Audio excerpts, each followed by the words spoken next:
Yay. Yay. So, thanks for waiting.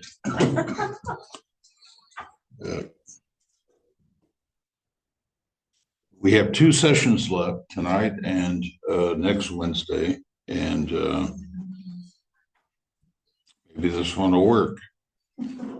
The last week we just got the audio, so Nancy Wong will put the audio and slides together from last week at some point this week, and then hopefully this works.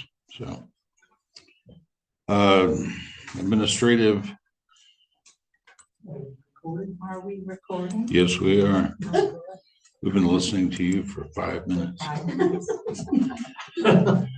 I hope everything you said was like totally Christian language. Good.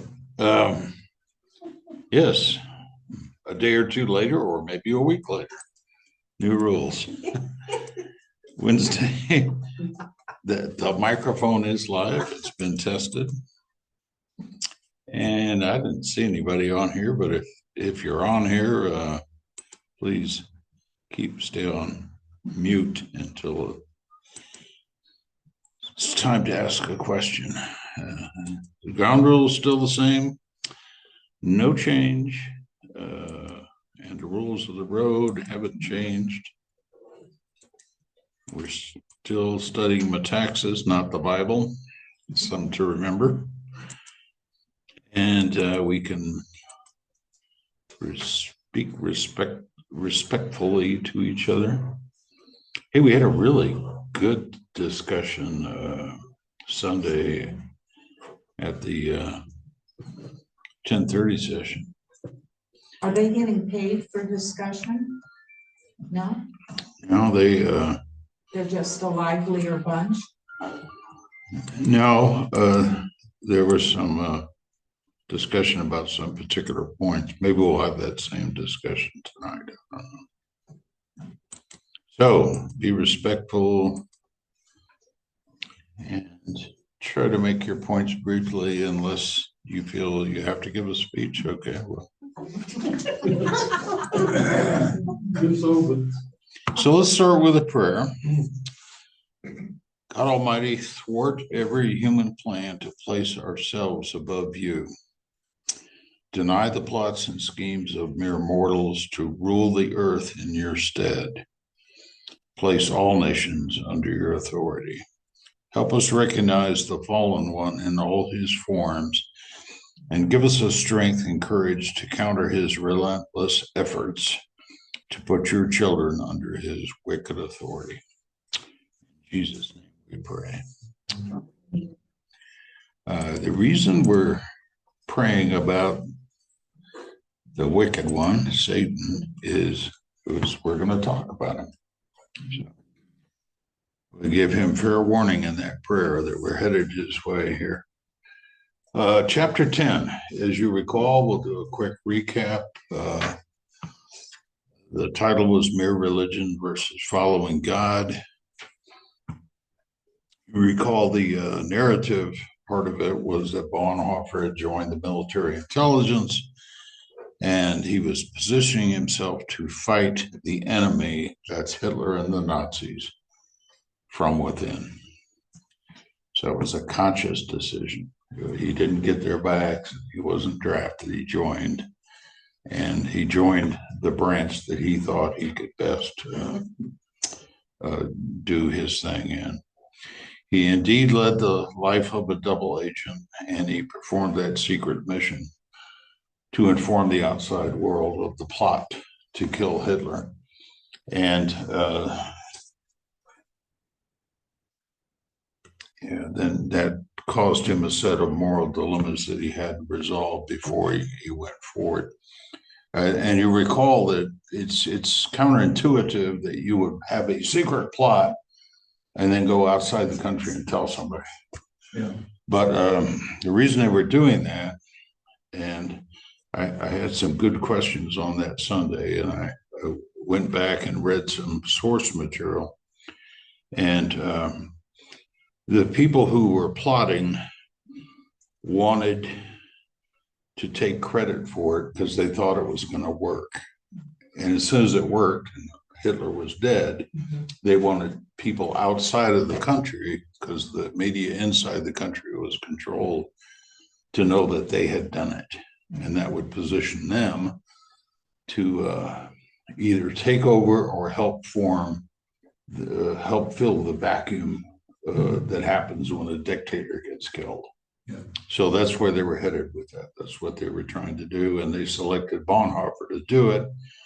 And we won't rewind all that. We'll just say that overall, he had that series of moral dilemmas. You know, is it okay to be in a conspiracy? Is it okay to lie to people? Is it okay to wear the uniform and give the appearance of evil when you're trying to do something else? And then, of course, the big question is it okay to kill somebody, even if they're Hitler? So those were his dilemmas. Then in chapter 11, which is, remember, Metaxas takes a break from the narrative and says, oh yeah, let's talk about the end of the world again. And goes back to chapter 1. So he's chapter 11, he's circling back to chapter 1 and saying, are we in the end of time? I pointed out that on our very church website that I put a quote up here, as you recall, it's in your handout. It said, we are admonished not to speculate in this manner. Well, Metaxas doesn't belong to this church, so he continues to speculate to his heart's content. And his speculation involves this. He's challenging us to consider the gravity of the situation we're living in. And then we had a lot of debate about that in all three classes about, well, things are pretty weird right now, you have to admit. You know who they're not weird for? I got to thinking about this. They're not weird for my grandkids. My grandkids are 18, 20, and 22. And that's all they know is what they've seen in the past 15 or so years. You can't count the first 5 or 6 years because they're not cognizant of what's going on around them. But okay, well, this will be great. Technical problems abound. My current technical problem is I'm doing this with one hearing aid, so the other one fell out. We'll get it later. I am not doing this to entertain you. I'm really that bad when it comes to getting stuff straight. So yeah, but no, be entertained. It's better. It happens to all of us. It apparently happens to me a lot.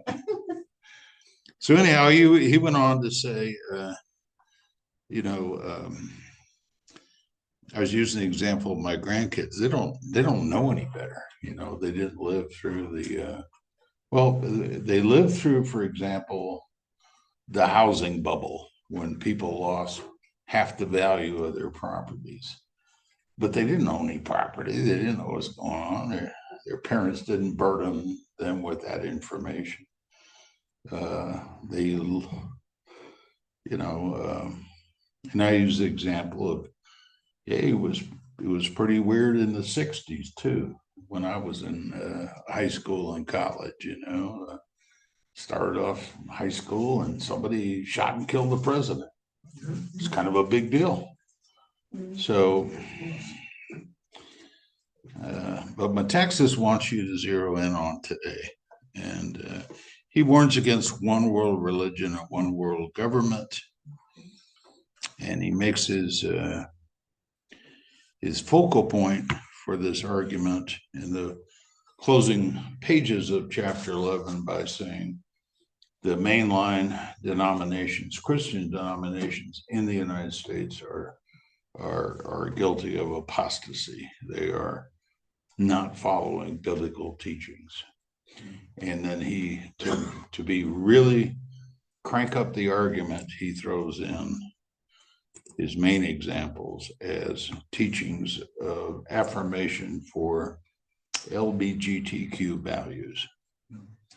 And so having a gay bishop tell 27 churches what to do in a certain ELCA synod is just fine, no problem.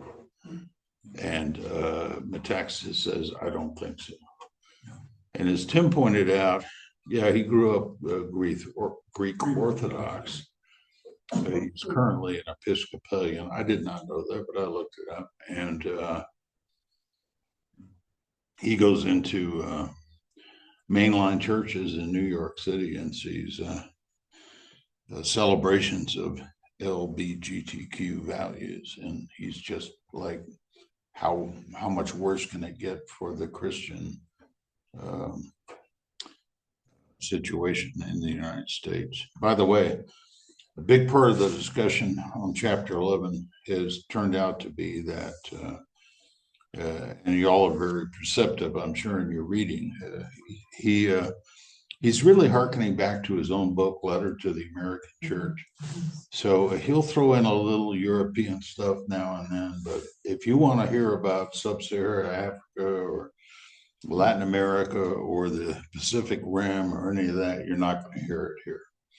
He's talking about the USA. He's talking about America. So anyhow, he says things are going to heck in a handbasket. And then to follow on to that, he enters another chapter called The Resurrecting the Tower of Babel.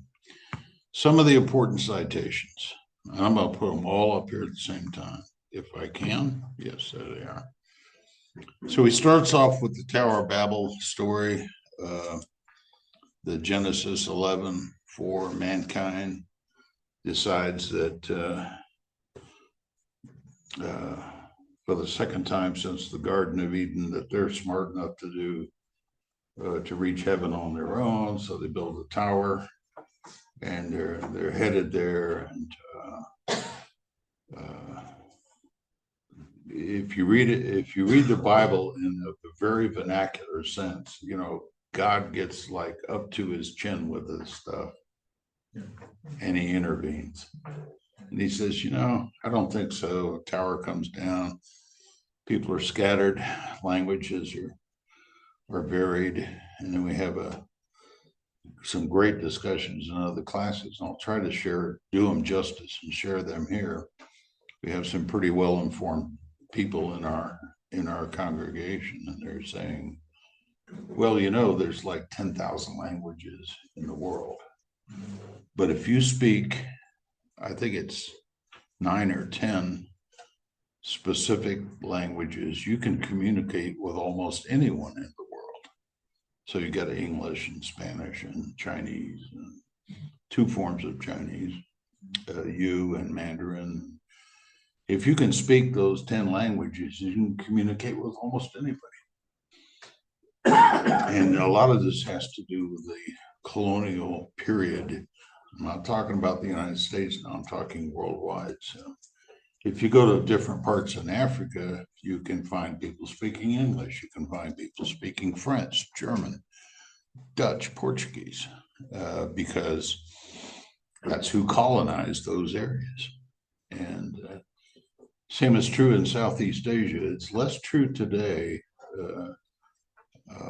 nearly 50 years after the end of the Vietnam War. But when the Vietnam War started, you could go anywhere in the old sphere of French Indochina, and if you spoke French, you could get along. So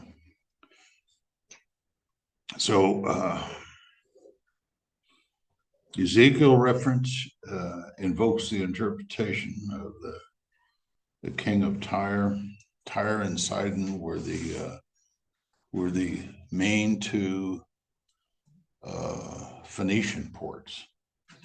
So these were outsiders from the Western Mediterranean who were there basically in what today would be the coast of Lebanon, and they were they were completely foreign to the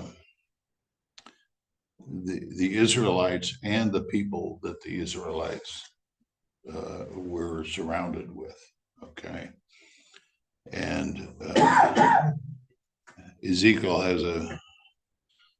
has a whole series of verses there in that chapter that basically say that those foreign outside sources can be viewed as satanic or or something other than God, separate from God. Then the third one he cites, I'm skipping down to the fourth bullet, is Isaiah. And he talks about Satan's ambitions in the end will be brought to ruin. And that includes by proxy mankind, as mankind accepts Satan's guidance on how to run the world in today's world. And that'll eventually be brought to ruin according to the Bible. And then if you look at Luke 10:18, there's a quote with Jesus himself saying, I saw Satan fall like lightning from heaven. So Jesus witnessed Lucifer, the prince of light, being cast out of heaven like lightning to the earth. So we know that Satan is on earth because Jesus said so. So if you have your old red letter New Testament that you got when you were a kid, you go look and find that it's in red letters. It's Jesus talking right there. He's saying that he is the Son of God. He witnessed that. He saw Satan. And that's why Satan's here and not in heaven, because he was cast out. Well, we're not in heaven yet. And so we're here. And one of our companions on earth is Lucifer. It's not a good neighbor to have. Yeah. Okay, I'll stop there because now I'm lecturing instead of talking. Does it make sense to everybody? Yeah. Yes. Yeah. Anybody want to add anything? That Well, it tells too that the angels were given free will, just like man. Remember where God gave them the choice, either with me or with Lucifer. Yeah. They had a choice. That's where they lost 1/3 of the angels from heaven. Yeah, if you this is really a good place to go back and look at your medieval history, because that was taken very literally, and there was a whole centuries of writings that talked about the devil and the kinds of demons that existed and that sort of thing, and all sorts of things were brought together during that period of time. So you had the 11 virtues and the 7 deadly sins came about in that time, and you had Dante's Inferno and the circles of hell and all that sort of stuff. So there was a period in our history where this was taken very, very literally. And Metaxas is, in my view, saying you ought to take it seriously today too. Yeah. Because it's a real thing. He says today's Tower of Babel efforts will also fail, and he specifically cites globalism as a metaphor for the tower. So let me stop there and ask for some comments and ideas. If you had to come up with what is today's Tower of Babel, and where people were trying to assume the same level of communication as a God, as the true God, what would you cite? I would say that one world order where we're going to have, like, we're trying to strive for one government, Right. Control the entire world, especially with a lot of these elitists that have a lot of money that they can control it. and the economy and so forth. They want to have one form of government. Because you can see already now the United Nations is powerless. They have no teeth anymore to stop wars or anything like that. And it would be the elitists that we pretty much be running the show. Yeah, he does point that out. He points out that after World War I, the League of Nations was formed with great hullabaloo, and then 20 years later we had another World War, and now we have the United Nations, which is totally feckless. Right. That's another good word, feckless. They don't get anything done. They just sit around and condemn people who are actually doing stuff. So I don't know why we belong to them. Throw them out. Carl just said he doesn't I know don't- why we belong I to don't it. know why the United States belongs to that. I agree with Trump that he said we should just disband the United Nations because they lost their purpose. well, Metaxas certainly agrees with you. And there's some of the other discussion, and it's really a good thing to talk about is, and Metaxas gets to it, but he talks about on 120, page 123, it's at the end of this chapter, if you care to turn there. He talks about Google, Apple, Nike, Facebook, Amazon. Right. And he runs down these because he's saying they're so powerful in their own right that they can ignore nationalities, national authorities.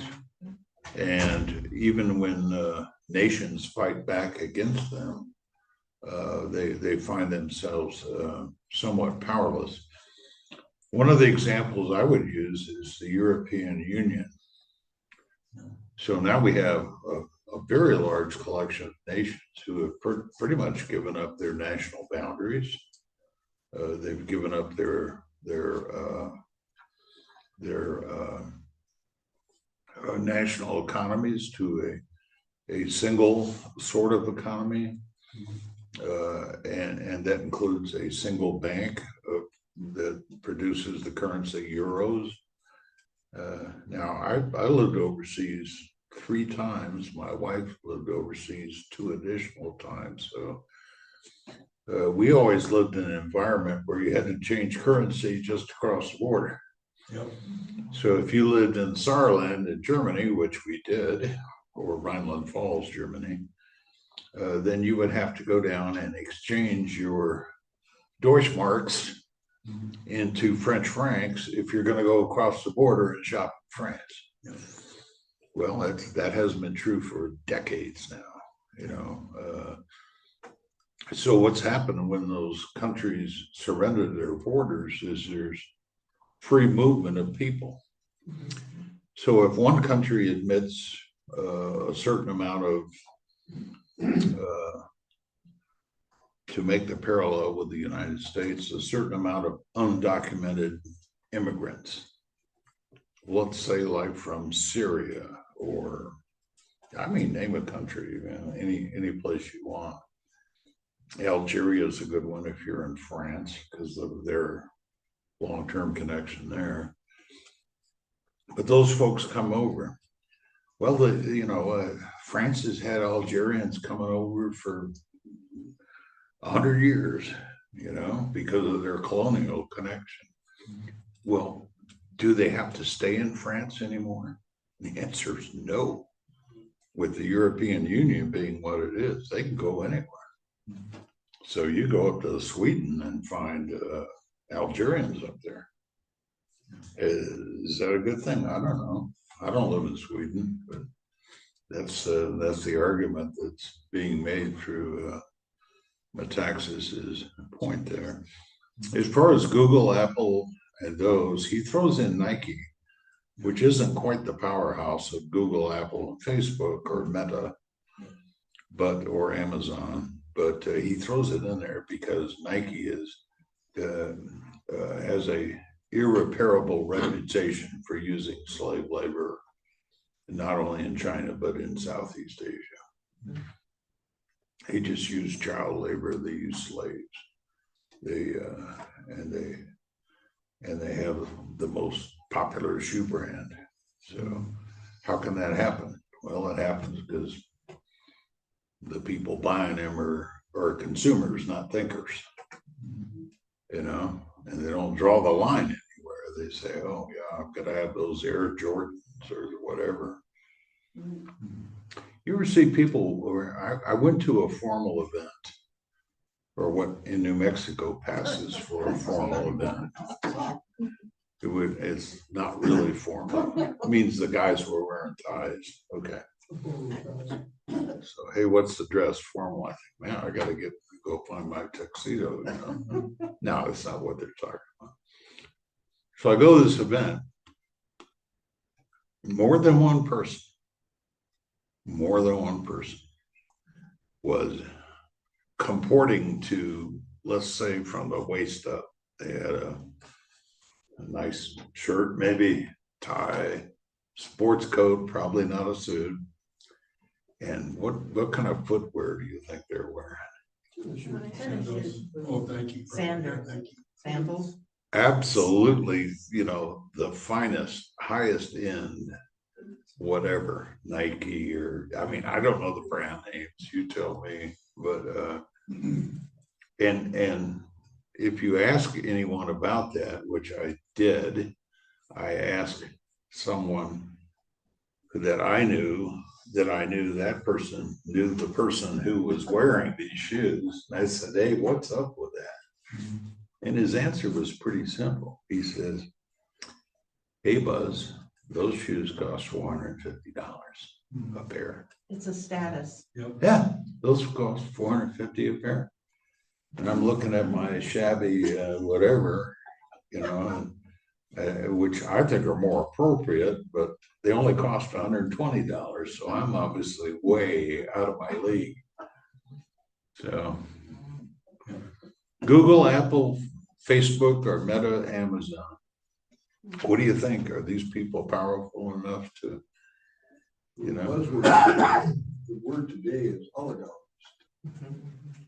People are rallying against the oligarchists. And they're talking about the people that own the businesses. The Zuckerbergs. Yeah, I've heard that argument. Well, the thing is, remember I mentioned last time about the Magnificent Seven, the seven companies, the $1 trillion companies like Microsoft, Google, NVIDIA, which makes game boards and stuff like that. Right. They're the ones that drive the NASDAQ and the S&P 500.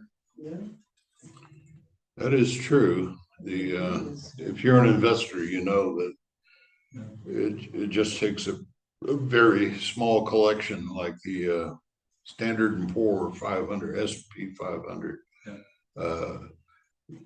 It's named because it has 500 specific stocks in it, and they come and go. You know, some of them come, and then some of them are taken out. Well, the And face of that has been Elon Musk.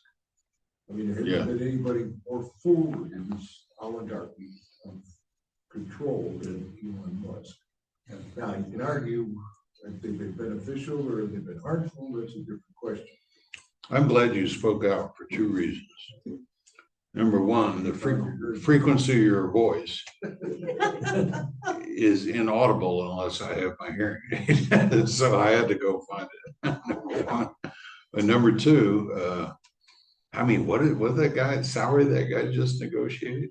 The long term. $1 trillion or something. $1 It's just like, it's getting It ridiculous. wasn't having $1 trillion in cash. It's a long term contract to meet certain objectives, but it can be worth $1 trillion.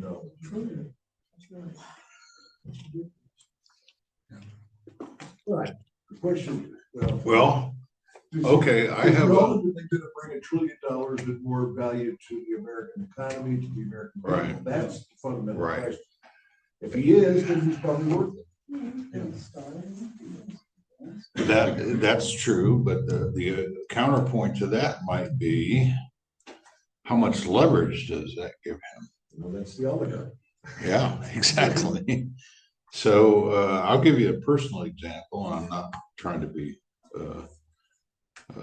personal, but I worked for Los Alamos National Laboratory, and I was an employee of the University of California.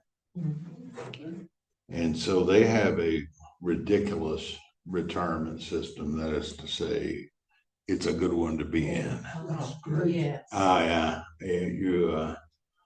There is, I've never even heard of one that compares to what they pay themselves. So the University of California system is has different kinds of retirement you can select, and I selected one that would serve my purposes over time. In other words, I'm getting a monthly paycheck from them.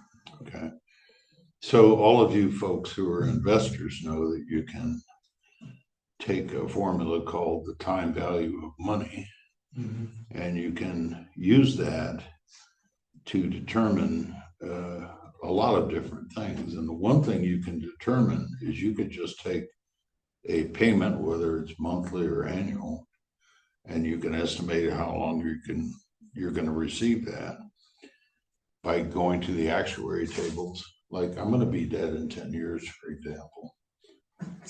It's in the books. It says right there. So Go on, enjoy yourself. So I'm gonna put in. Contract on you yet or not? So I'm gonna put in the term as 10 years, and then I'm gonna put in the present value as 0, and then I'm gonna fill in the monthly payments and prescribe an interest rate, and I'm gonna calculate that. Well, I calculate, Excel does it for you, right?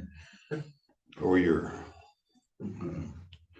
calculator does it for you, and you come out with a number, and the number is a whole lot of money. I mean, now it's not liquid. You can't spend it all right now. You've got to receive it over a long period of time, just like you're talking about Metaxas or some of these baseball players or some of these football players. I got $100 million salary. Well, they're not paying him all in 1 year. They're paying him over a period of time. So you look at that number and it says, I'm not going to give you my number because you would be either, we're back to if you want to get humbled if you say the wrong thing, so, or you might think it's a paltry sum because you're more affluent than I am. Those are both possibilities. So I look at that number, and the one thing that occurs to me is if I wanted to get a personal loan, an unsecured loan, I could walk into a bank and say, hey, I got X amount of money in this annuity in my name, backed by the University of California. So give me a loan. They'll give it to me. It's leverage. So when people, if you multiply that past your own personal experience and you talk about the leverage these people have, it's incredible. It is. It's absolutely incredible. And you can use whatever current events you want to make whatever case you want. I think you recall the current president, number 47, was indicted for using his leverage. It happened in New York, the state of New York, because he had used his considerable leverage with his personal holdings and his company's holdings to get favorable loan terms. And sometimes that's just a good thing for you if you get that much money, and sometimes it can be labeled as fraud. Yeah. If you wanted to look at it either way. So I guess the way I look at it is these people are the people that run these companies, Google, Apple, Facebook, Amazon, whatever, they are in such a different environment than you and I are, that we can't really imagine how much money that really is. It's more than, it's a lot of money. And it allows them to to make decisions that they can protect themselves from the consequences. They got teams of lawyers, they got whole law firms, they have, they buy their own private islands, they do all kinds of stuff to isolate themselves. And then they set themselves up as the judges of humanity. My favorite in this area, I'd like to have some pushback on this, if you don't think it's true, is the founder of Microsoft. Yeah. Bill Gates. Yes, thank you. Yeah. Bill Gates, feel free to tell me how I should think, what's moral, what isn't. What to eat.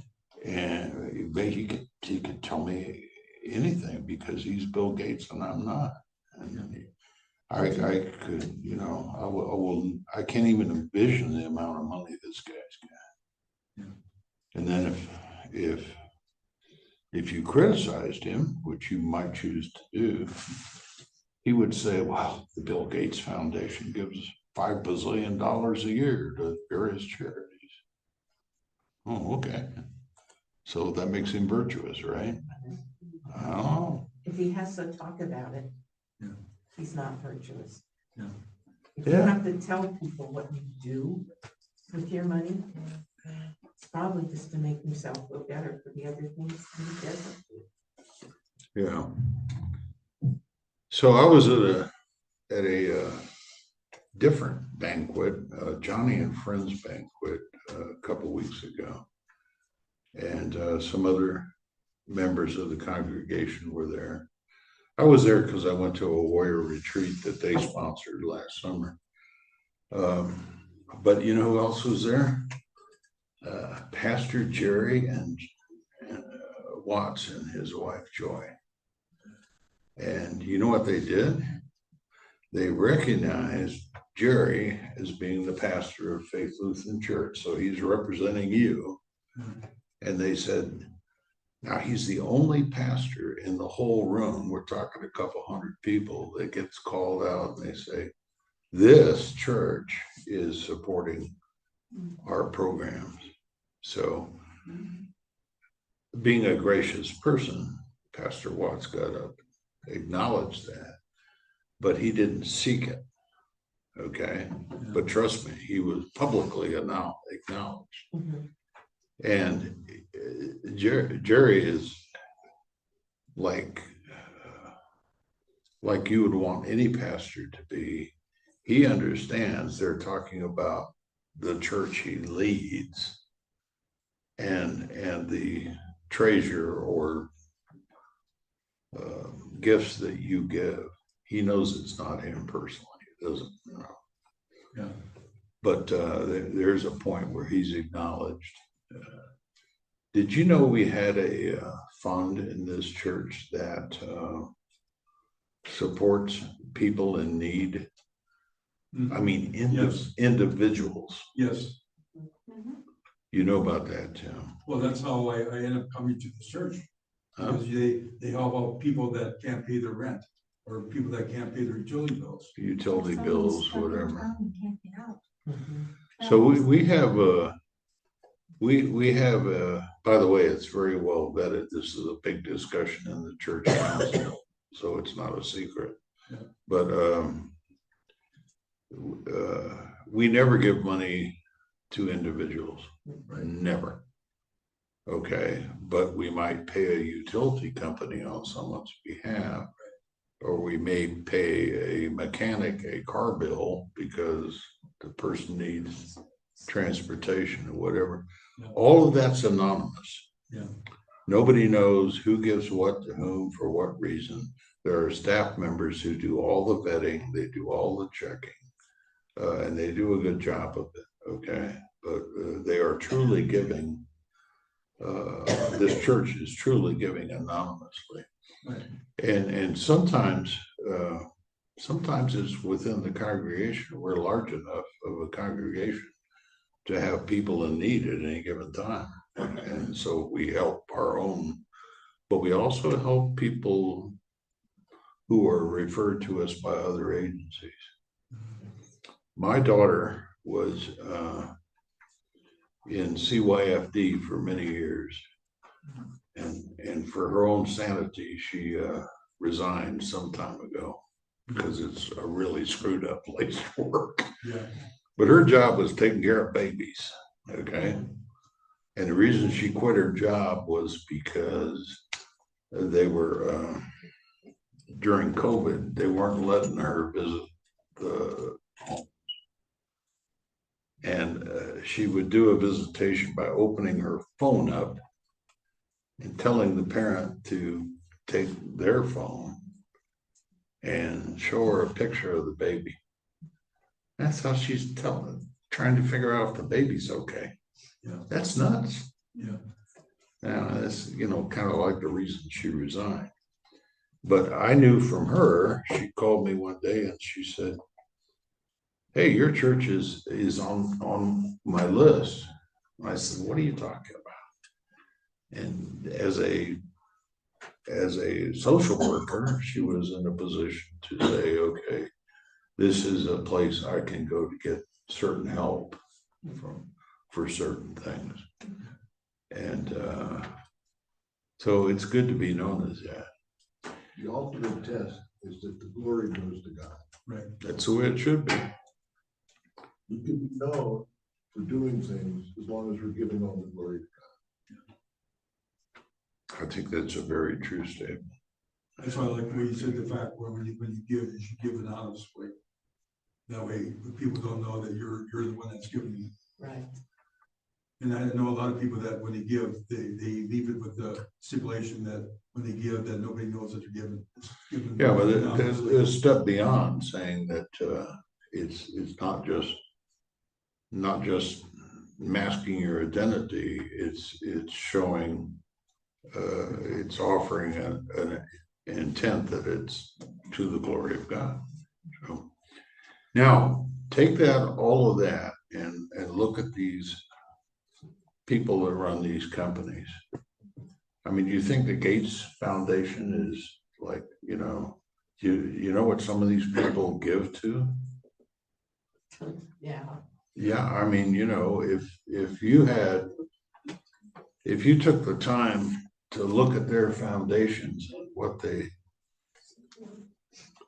they give their money to, you might be very surprised. And some of it is definitely not Christian. So is that a problem? Metaxas says it probably is.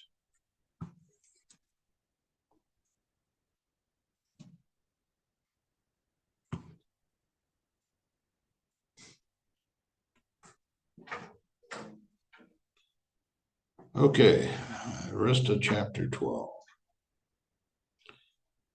The closing pages of chapter 12. I got to get to this part.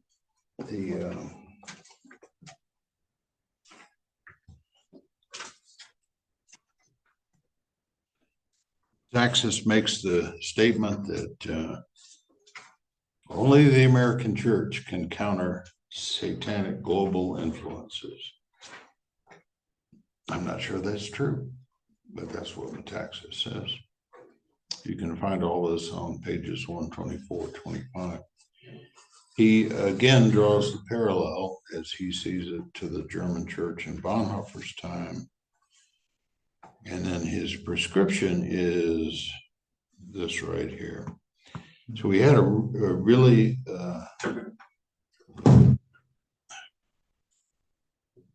causing my own feedback here. We had a really good comment about, hey, what do you do about all this stuff? And Bonhoeffer is used as the example by Metaxas. Metaxas says the church has to burn its boat and pursue religionless Christianity. And these are his words. They're pretty strong words. And the church must fight the cabal of elites who ally themselves with demons. Mm-hmm. These are right in the closing words of that chapter, if you want to read them. And you, who are the church must do all that is within your power against these things. Well, I don't think that's a very specific prescription. You know, I mean, it's just more talk. What do you think, man? Yeah, What is it you want us to do? exactly. He's not telling you. He's I'm all for that. yeah. How do I do that? Remember he says towards the end, I don't want to give it away, but remember he says, don't drink the secular Kool-Aid. Kool-Aid. Yeah, Yeah, don't, refrain from drinking the Kool-Aid like all the rest of the churches have done and accepted secularism into their church. Because again, that's idolatry and that's where Satan's taken over. yeah. And he's basically telling us to fight the good fight. You know, stay Yes, on indeed. course. Please. If it's not what God says, it's definitely satanic. If it's under God, what he says, under God's purpose, God's will, God's glory, it's satanic. Well, I was listening to Family Life Radio. A woman had written a book specifically teenagers and social media, but it went beyond that, and that it talked about social media has become the idol of the young and the old. yeah. And that if your phone or your computer or your TV goes down, you have a nervous breaking point, and that people are getting all their information from social Right. media. And she had guidelines on trying to start with the younger people to limit that so that they didn't become, but I thought the use that it had become an idol, if that's what people were most involved with and most concerned about in their lives, was their social media versus the Bible or the church or, God's teachings. And that was scary. Yeah. I think it's true, though. I think you're Yeah. right. I think It it's is. true. Yeah. Well, Because you there go are those people who anywhere. think of what they see on social media is the truth. Yes. Not the truth. Yeah. Indeed. The influence is incredible. Yeah, I look at my grandkids. So many years ago, I caved in and got a Facebook account so I could talk to my niece because I couldn't contact her otherwise. She put everything on Facebook. I think that's unwise, just for a start. Put all your stuff on the social media, but that's what she did. And that included her communications. Now they're private messages, whatever that means. But my grandkids, said, "Oh, Grandpa, you got to get an Instagram account so we could talk to you." I said, "No, you could call me. You That could phone text works me. the You same could way. text me." So, yeah, it's a bit of a struggle, isn't it? I was gonna say, towards the end, I think Eric Metaxas makes a good point. Over the last 50 years, how much has changed. Nobody dreamt, first of all, that the fall of Berlin Wall would occur. Number one, under Reagan administration. Yeah. Nobody dreamed that Roe versus Wade would be overturned. Nobody even dreamed of that. It's all because of the influence of the church. Yeah, well. And that's why he's trying to say, maybe it's time to us become more active instead of being passive on everything. It's time to be more active, get more involved. Well, we're back to cancel culture, which was 3 or 4 chapters ago. Right. So the risk of doing that is to get your whole church canceled and have everybody try to marginalize your church and try to, so the people who were here for comfortable reasons might leave the church if this church was being attacked in the media or in any form, or if there were demonstrations outside, people would say, "This isn't fun. I'm going to a different church." They can also go the other way around too. Yeah. Why are they, you're going against this church and saying, well, I believe in that, maybe I should go to attend the church. Yeah, well, it's the whole polarization effect, and which side are you on? I do believe that our churches in this country have failed, especially in New Mexico. COVID is we never, in my opinion, should have closed for COVID. Period. And I don't care what the hell the governor says. Yeah. Well, here we are 5 years later. Yeah. And your point is probably very well vindicated at this point. And how many churches have closed since because of the pandemic? Well, a lot of them never recovered. Never recovered. Yeah. We should be grateful ours did recover. Yeah, I can't get started on the COVID thing. My wife died during COVID, not of COVID, but during COVID. And I had so many unchristian thoughts about the limitations that were put on us. Yes. I was so upset. I don't even want to talk about it. You know, you got to go up to Santa Fe National Cemetery to bury your wife, and they're going to tell you can only have 5 people. That's right. I got more than 5 people in my immediate family. Yeah. So do you defy that? too? Well, yeah, you do. You go up there and you look, very nice lady who's got to follow the rules. It's in her job description. And yeah, I knew she was counting heads when we got out of the cars. And I knew she counted 7 people. And I just looked, all you can do is look her in the eye and say, yeah, go ahead and say so. Yeah. Go ahead. What are you going to do? Kick me out? Yeah. So I don't know that. Yeah. I'm not the one to talk to about that. All right. Well, Metaxas is really stirring the pot here. He's doing it on purpose. I don't believe he's giving us a very good prescription here. He's just back to, hey, just fight this problem. I don't know why you say the American church has to do this. He's very America as in USA centric. He just ignores the rest of the world. It started with his first book, Letter to the American Church. It wasn't letter to the world church. It was letter to the American church. Well, but that title explains what he's going to talk about. But in this particular case, he's talking about a worldwide problem and why we have to solve it. Last time I checked, the United States did not constitute the chosen people in the Bible. Right. I don't think this nation has any covenants with God. That's my opinion. You may have a different one. I think if God chose to have a covenant, we would be in the top 5. But what do I know? Yes, sir. I think I think part of that idea stems from the point that since World War II, America was the leader of the world in all phases of everything. Yeah. And until, let's say, the last 20 years or 25 years, maybe longer, that we've gone down, my thinking of what he's saying is, well, America was the world's leader. They should be the one to get us back on the right track. And if it's involving religion or the church, then America's church should be the one to do it, because the other world nation churches are not leaders. The other nations are not leaders.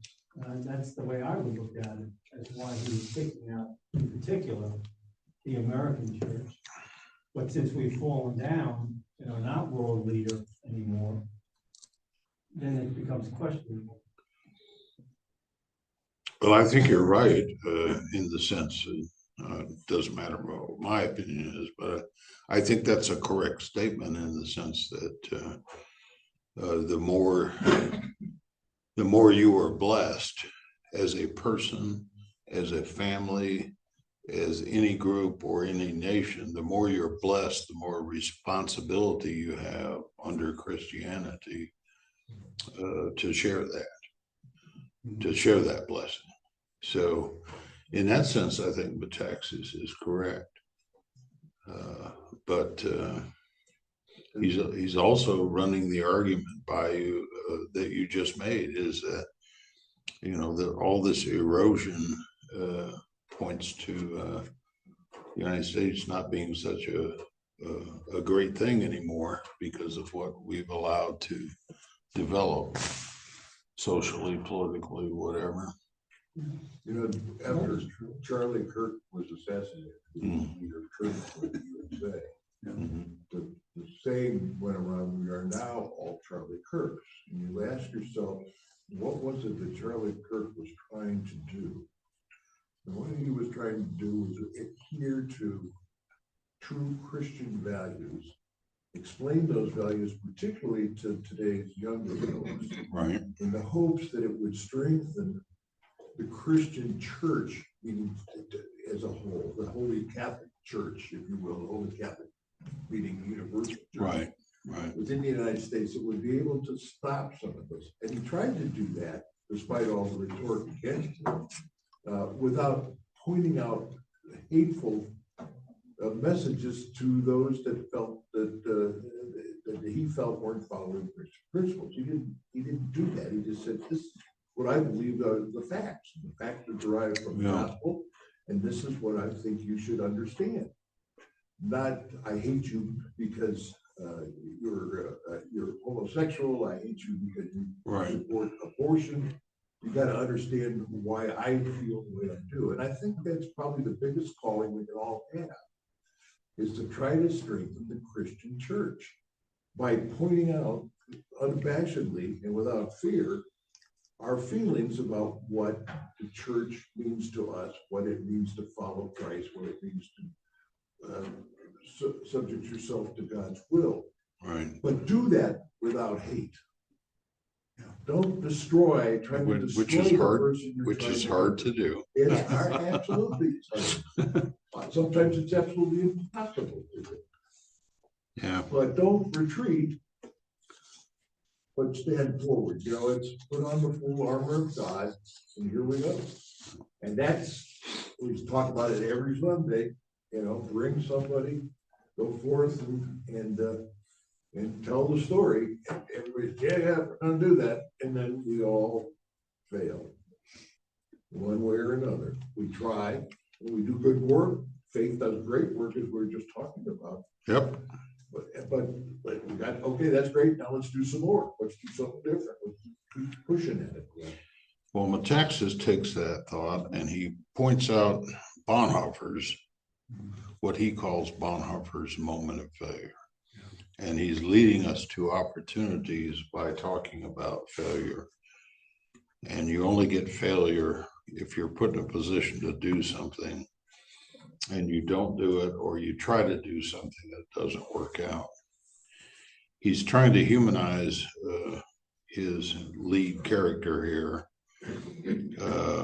And he specifically says Bonhoeffer should be on a pedestal. He points out that Moses and David were murderers, and that Paul was an accessory to murder. He's referring to the stoning of Saint Stephen, which as named Saul, Yeah. that Paul participated in. So he's making a very sound biblical argument here that you don't have to be perfect to be used by God to a good intent. Yeah. You know, all kinds of flawed characters are used in that way.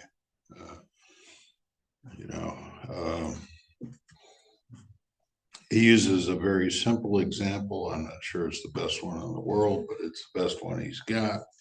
In 1933, Bonhoeffer was asked to do a funeral of his, let's see if I can get this right, his twin sister's husband. Right. Speaking of funerals. Yeah. And so he says, well, yeah, of course I'll do that. It's his sister. It's his twin sister, right?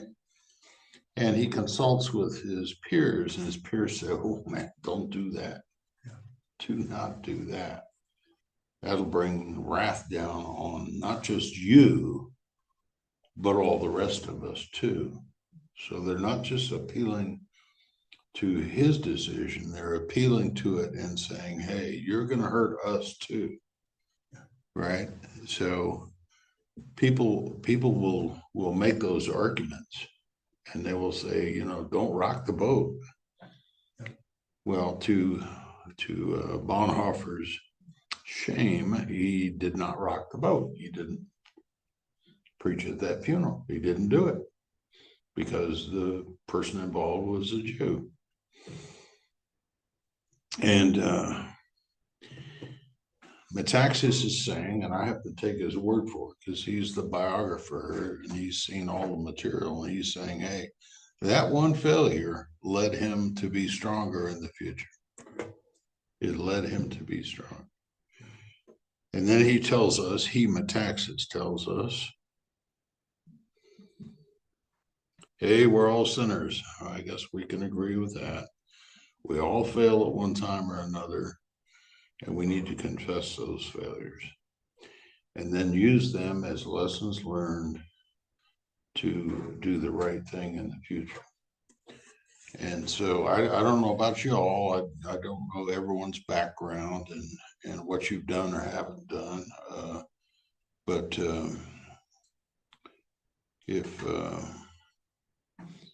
if you're in any position of authority within an institution that has to do hard things, you're going to end up making mistakes, or you're going to end up harming other people, whether you like it or not. I say that after 26 years in the military, you have to do things that, you know, you probably wouldn't choose to do if you had, you know, if you had a lot of options. But once you're in that system, then you're doing whatever you're doing. And if that includes war, it includes war. If it includes killing people, it includes killing people. If it includes telling people to go in harm's way, then that's your job. That's what you have to do. And sometimes you can't put that behind you. I know that I ran a business after I retired from the military and I did it to make money. That's why I did it. And I knew that high risk, high reward contracts the government found them hard to fill because people didn't want to take the risk. But if you take a risk on behalf of someone else, then you can get a premium on the compensation side. In other words, they got to pay you a lot of money to take that risk. So if you're willing to do that, you can make a living out of doing that. There's all kinds of examples. So when we were fighting the Cerro Grande fire up in Los Alamos, I happened to be in a position where the fire department worked for me. So you're talking to the fire chief, you're talking to the deputy fire chief who's out in the field, and you're making decisions. You're making decisions about what burns and what gets preserved. You know, not easy. Not an easy thing to do, you know. And then if you make that decision about, hey, there are about 40 houses in the West housing area that are going to go up in the next 15 minutes. They're all going to burn down. We can either send our resources there, or we can send them to protect the weapons engineering tritium facility, the WETF. You guys never heard of that, but it's a thing. It's a real building, and it has weapons engineering tritium in it. Weapons engineering grade tritium, not something you want in the atmosphere.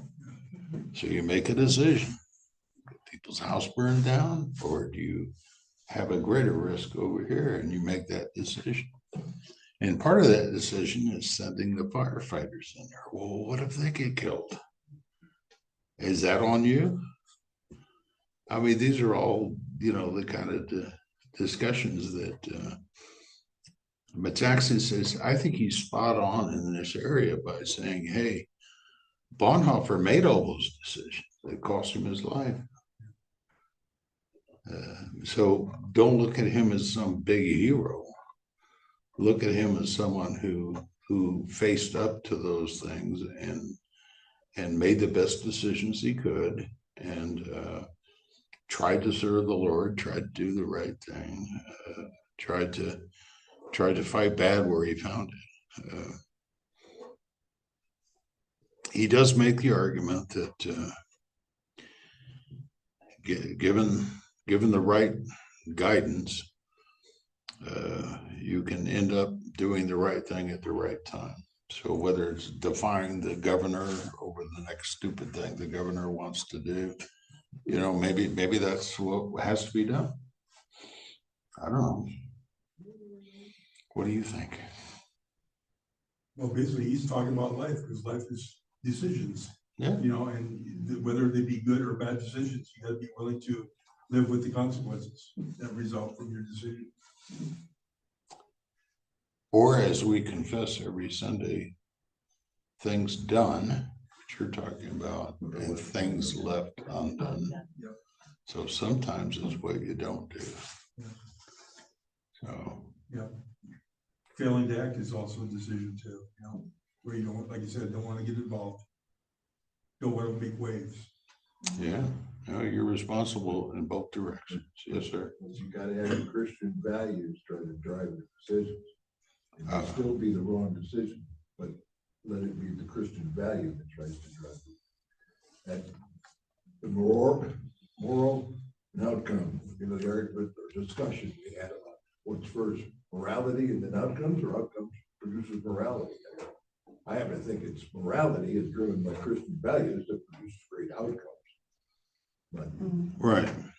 I think back almost 2 decades ago, sitting in this classroom and listening to Mike Easton up here. Mm-hmm.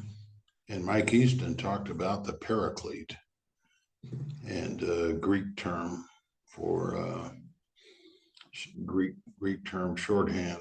You know, Mike would write the Greek on the whiteboard, right? You remember that? Yeah. So he did all that stuff, and it was just a cool kind of class to go to. And the paraclete is the Holy Spirit. Right. It's the helper, the advisor. It's all those forms. And the other thing that Pastor Easton taught me was, he said, you know, Matthew, Mark, Luke, and John. If you want to read about the Holy Spirit, where do you go to?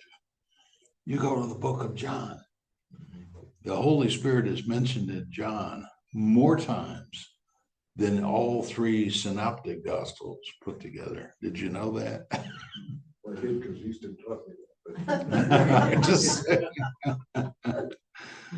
so it is exactly what you said, but then the admonition is that maybe you need some guidance, and maybe we know where that guidance should come from, and sometimes you really have to pray about things. Yeah. I was talking about the fire. It's not something you would choose to be in. You wouldn't choose to be in that position. Okay.